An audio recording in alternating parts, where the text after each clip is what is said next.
And there it is. So we have adaptable, so they're removable, so you can fit wide bands in, i.e. like this, all at about 25 to 30 degrees.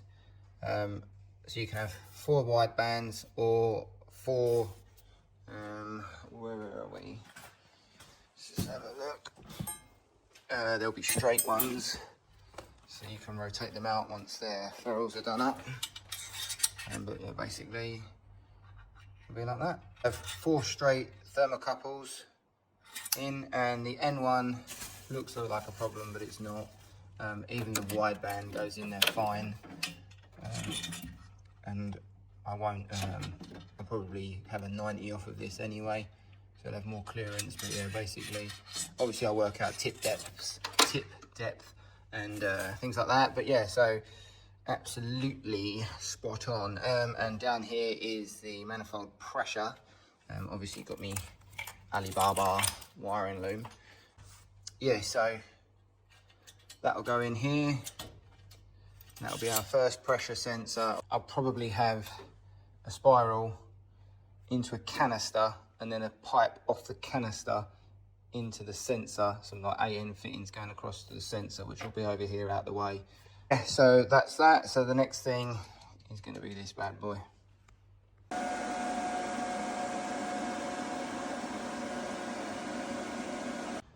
All right, so I don't think there's much more I can do now. I mean, I could do tiny bits like put the other pressure sensor on, but that's just not a big job.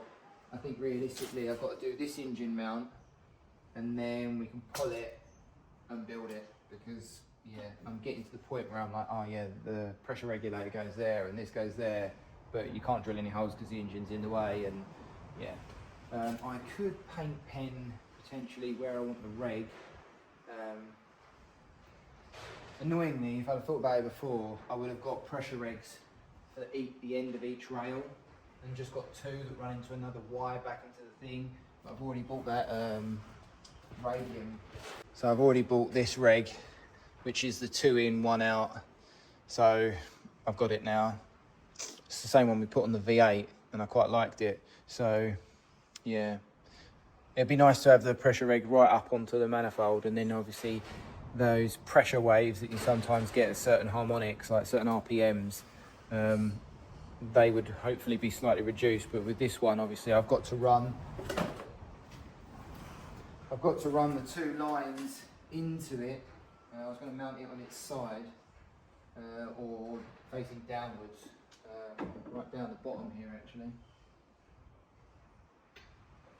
Yeah, at the end of the day it's drilling 2 holes, so I think I can do that afterwards, because that's only inlet manifold off and then you can get the space in there. So yeah, I just think now as well, I was thinking really I want to run a 3 into a 4 inch and then, you know, like a cone, and then into a 4 inch and then run 4 inch underneath as a single pipe, and then split off into pair and then almost run like a blown diffuser kind of thing on the back, with 2 pipes. So yeah. All right, let's get the old manifold off.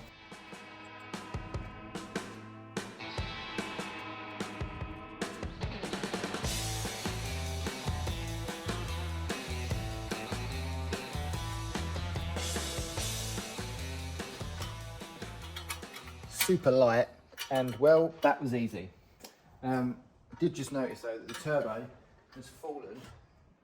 Obviously it's on this mount, those 2 rear mounts of the eyelets, but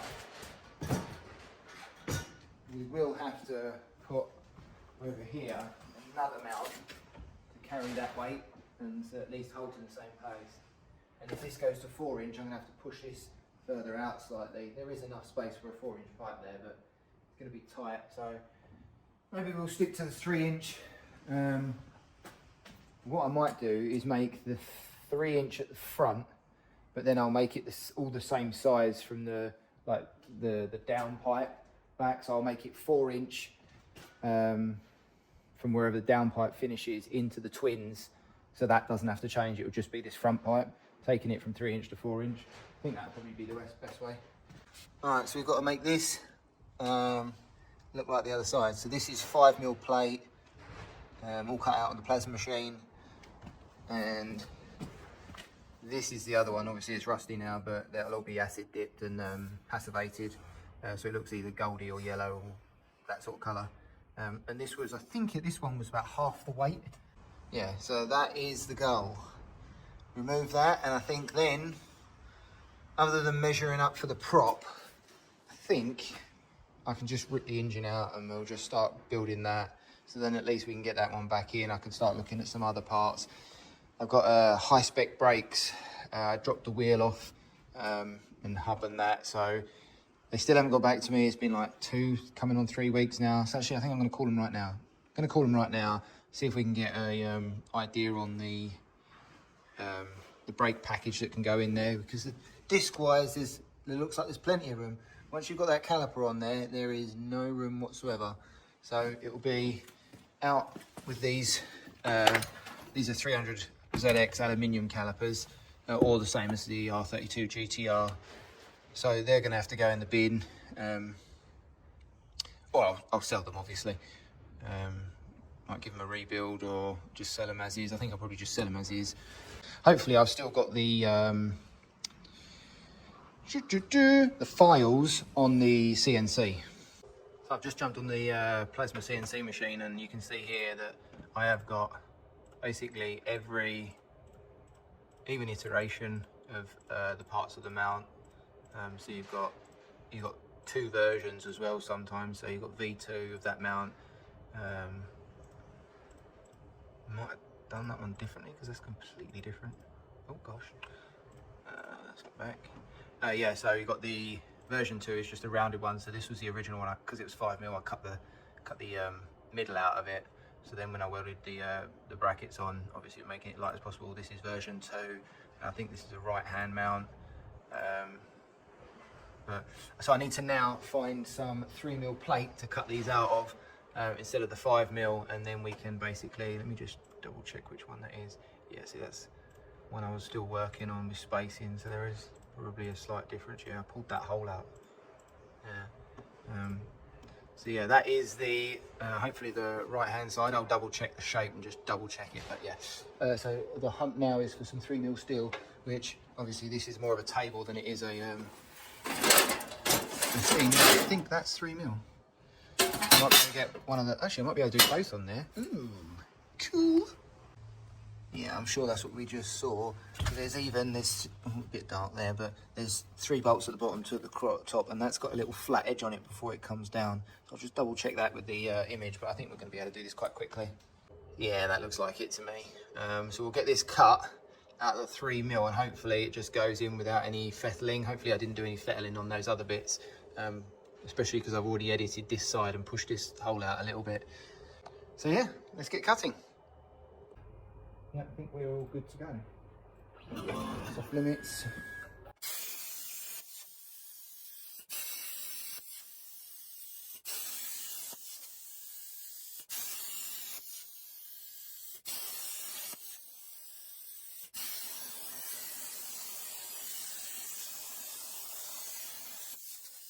And there you have it. You should obviously, have all your protective crap on to do this, but I'm on my own and it's my responsibility. She's hot. Just put a glove on because she is a bit spicy. You can see the dross on the back of there. Hopefully that will knock off fairly easy. Front's not too bad. Assuming this is the right version, I don't need to edit it. I think she'll be all right. I'll flat wheel this both sides up. Like I say, these will be acid dipped and passivated anyway. So, but yeah, I'll flat wheel that up.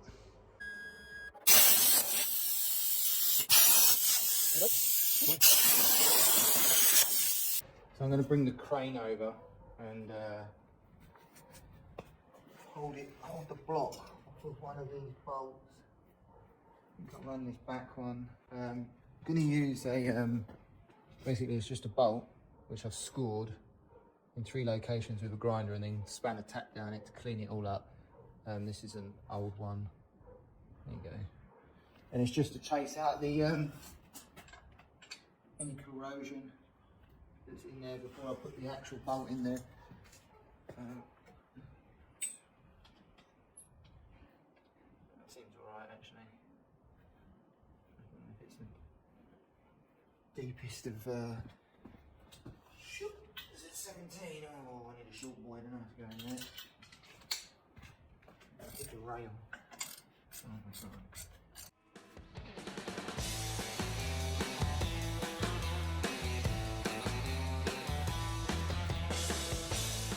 Right, I couldn't actually find the chain I normally use, so I take the bolt back out and put this chain on. But yeah, get the bolt undone. It's all pretty loose in there.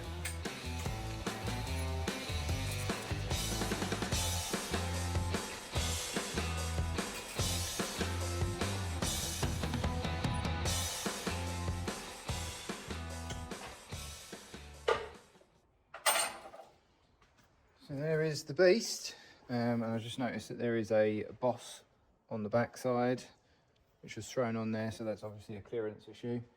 I don't think there's any others, I think they're all on the same plane.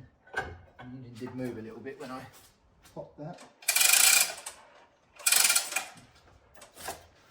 So it'll be tacking it all and making sure that everything is still in the same place, because like I say, that clearance at the bottom end is a little bit tight.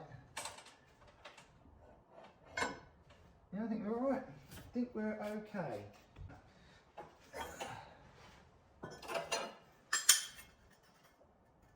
So yeah, that plate lines up. This is the questionable one. I think we're going to do alright. Obviously I've got that spacer on there. Oh, that's a smaller bolt.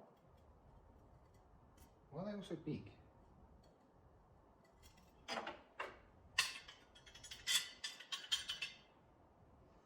Interesting. Rather a large hole. Okay.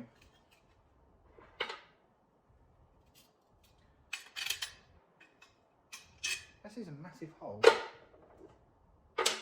Yeah, so I don't know why, but the holes are much larger than the bolts that are required, because we've only got that size hole.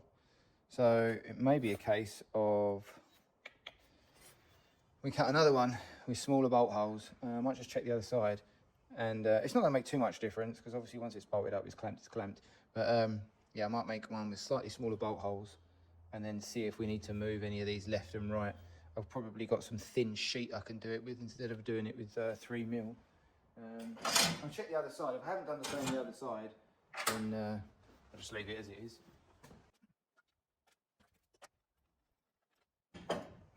Obviously you can see the issue with that. It's like a dick in a bucket.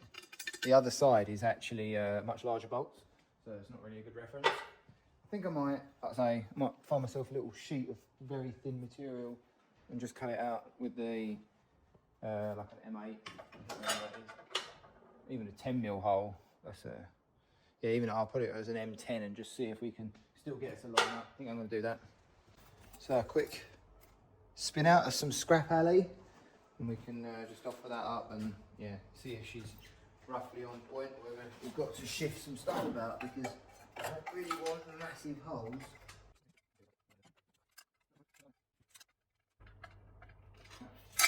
Feels absolutely spot on. So we will recut that out and some other 3mm and yeah, go with that. I can fettle any holes anyway, but that's an 11mm hole for a 10mm stud. So these were 14. So yeah, tighten that bad boy up.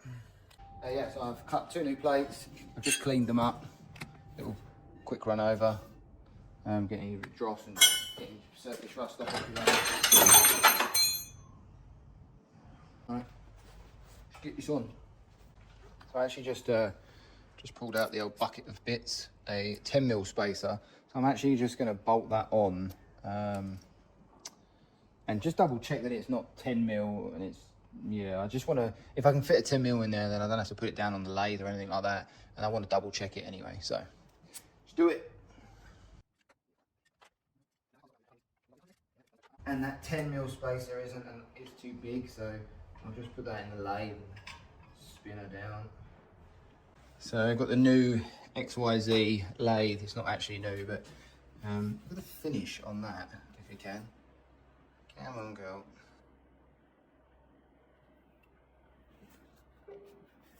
God, how bad is that?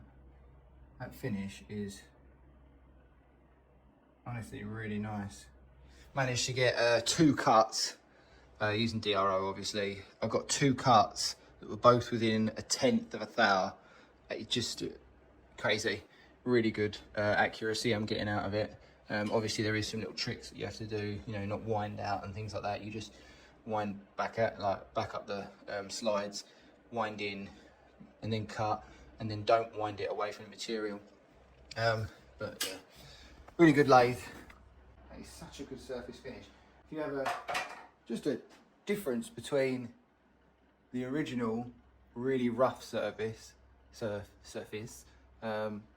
that's on that guide, that's a brand new guide, and then that surface there, and which one's going to transfer better heat? Definitely the smoother surface. Yeah, it's nice. Quite a good machine. If anyone wants one, I've got another one for sale. So if you're down in the southeast of England,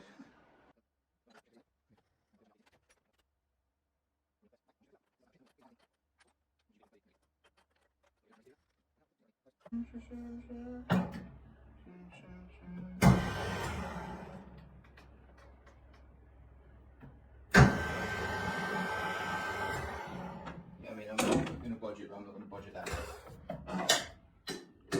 That's a little bit too out of round.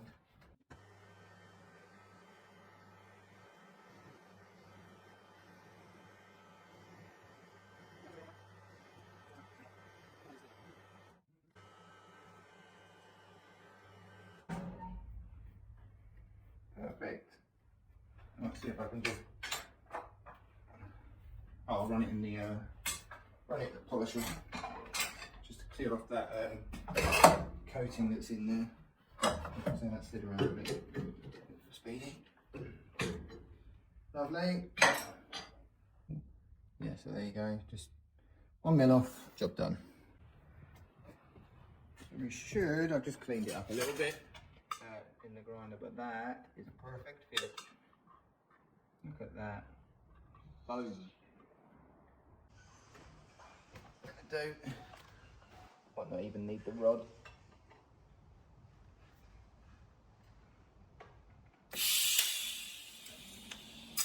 100% just pushed it though.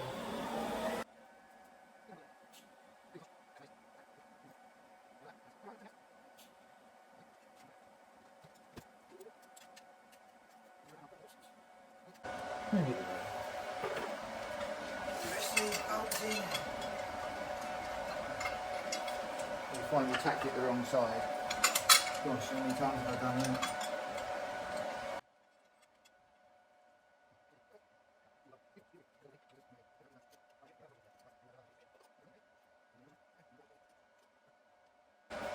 Yeah, she's nice. I think I'm going to tick the rest of that up.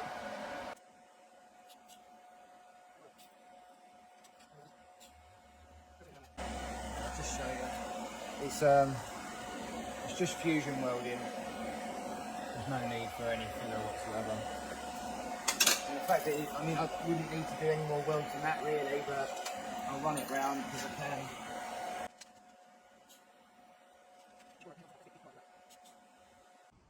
Well, it didn't take long. I found this piece here. Got a little kink in it. Don't know what sort of angle that is. But I've also got a double kink in this one. So either one of them. I think the straighter one actually because of the angle that it is. So yeah, I think we'll cut that centre section out. Try and use that. Should be good. Let's get to the. Let's tick the rest of this bad boy up. Probably still really hot. Down a fair bit.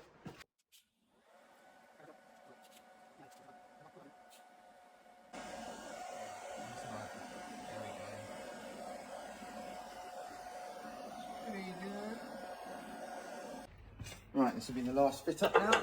Well, hopefully. It's been a little toasty.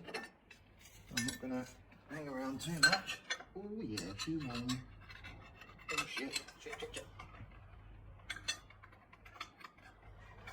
Ooh,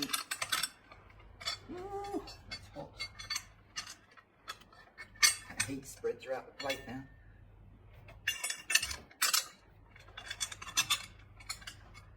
Oh, you know what I've used? An exhaust bolt. I wonder where these bolts are coming from.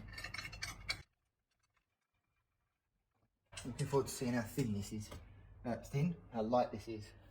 Alright, yeah, so just a bit of tube between there. I say just, this is going to be the hardest part, especially because you've got to take into account the like the release of the weight. Alright, so I'll put the other one in there now, but so straight and rounded. That just looks so much better to me. Let me just swap them over so you can see. But it's a tiny little change, I appreciate, but so get that out of the way. Maybe you can't see the difference it makes, or maybe it just doesn't make that much difference. But in my eyes, that just looks a lot nicer. I don't know why, I really don't, but it just does. Anyway, yeah, from that one, I've cut this one, and I just need to trim the top slightly just to get it settled in exactly the right place. I've just got the engine squared up. I've just basically used a level across the bottom of the sump.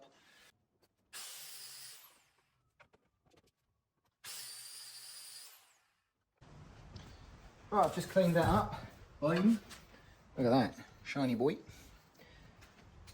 I didn't actually use sandpaper. I was going to use emery cloth like I run, but then I just used the wire wheel and the polishing wheel. So it only goes in one way, so if you put it in that way, it's too low. So yeah, that's why it just looks better than that straight one. That's what I think.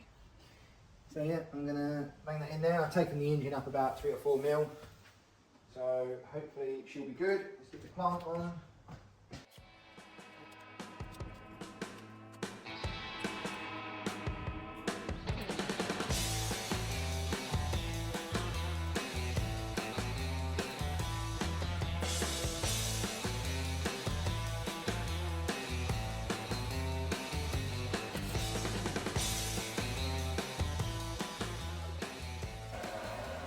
Yeah, bit of a gap on the underside there, but that won't make a difference.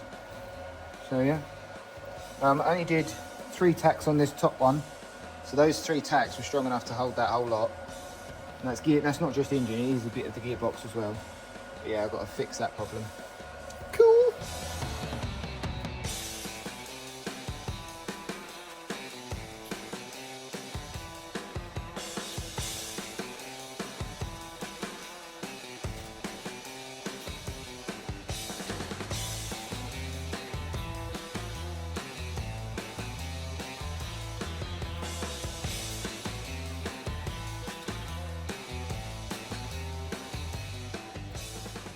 Right, there we are.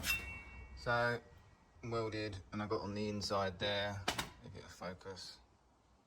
Got around there, I swapped out the back cap and put a tiny tungsten in it.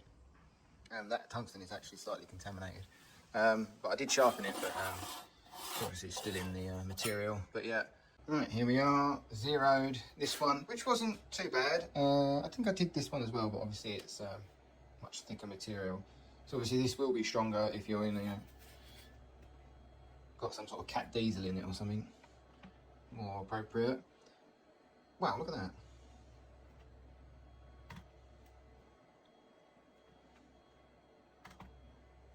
that. Okay, yeah, so 1200 grams. I'm going to turn this up the other way because it's still a little hot. 774. Not bad saving. Nice. And visually, a little bit less agricultural, a little bit more cool. And there it is in place. I think it looks pretty smart. I think it looks better with the curve, and I think it looks better than the old one. If you're interested, these are Triumph 2000 or something engine mounts. They're from Vibrotechnics. Apparently the engine is like a boat anchor, so it's going to be absolutely fine for this. I guess time will tell, because yeah, I mean, that's what they said I can use, and they're going to be absolutely spot on. So we'll see. If the engine rocks like a mother hubbard, I'll be ringing them and moaning, that's for sure. But they said that'd be absolutely perfect after I told them what it was for and how I was going to mount it and what have you. So yeah, I suppose if it was mounted slightly higher, you'd have more leverage on the engine. But yeah. So now I think it's a case of engine out. I don't know whether to do the prop or not now, because I'm still not 100% sure about this gearbox. I'm very tempted. Yeah, no. I've got the 8HP thingy, even though H8P, I don't know, whatever it's called, BM stuff. But it weighs so much. But I can't remember what this weighs, so I'm going to actually get these gearboxes out, do a little video on the direct weight comparison from the 8HP45, I think that's what it's called. And this is a CD009, so direct comparison. Obviously, I'd have to put the clutch and everything in with this as well, because I've got the torque converter in the other one. But yeah, I'd have to sort all that out, but give some direct comparisons between two.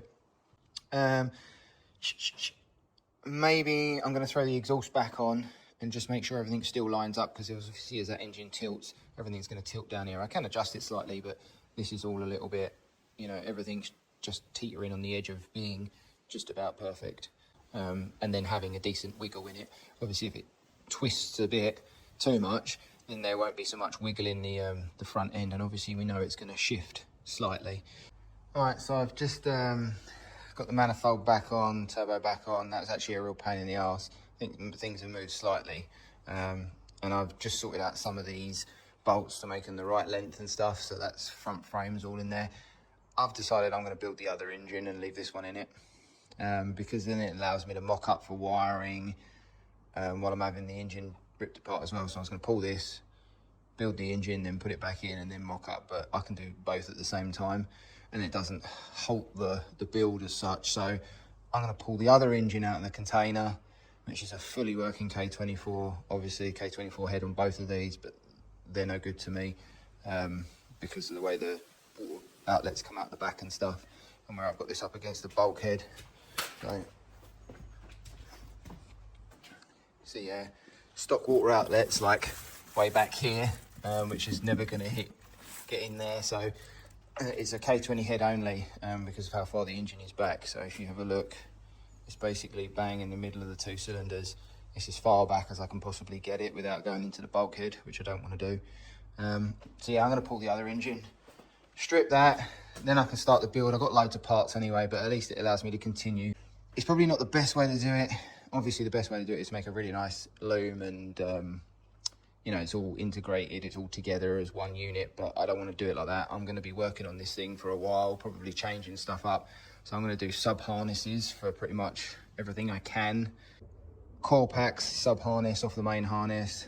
Injectors, because there's 8 of them, sub harness off the main harness. The wide bands and the temp sensors, they're all going to be through CAN. And I don't know what else I'll need. Probably pressure sensors for the inlet exhaust manifold in and out. I don't know whether to put the sensors in. No, yeah, I should. Problem is, obviously, all this costs a fortune. So, you know, one pressure sensor is like over 100 quid. So I could potentially just plug them in. So I'll have this come off, go into the system, have one come off after, so pre-turbo, post-turbo pressure sensors for exhaust or EMAP, whatever you want to call it. And then I could just plumb them in. I could cap them and plumb them in as necessary. We have got a lot of ports on the back here, so I just need to figure out what's going and where and how it's going. Yeah, so I've got my list of sensors and my spreadsheet that I've started working on, which I'll start to show you once we get to that point. I think that'll do for this video. Let's just have a quick enjoy of engine mount, manifold, all looking pretty cool now.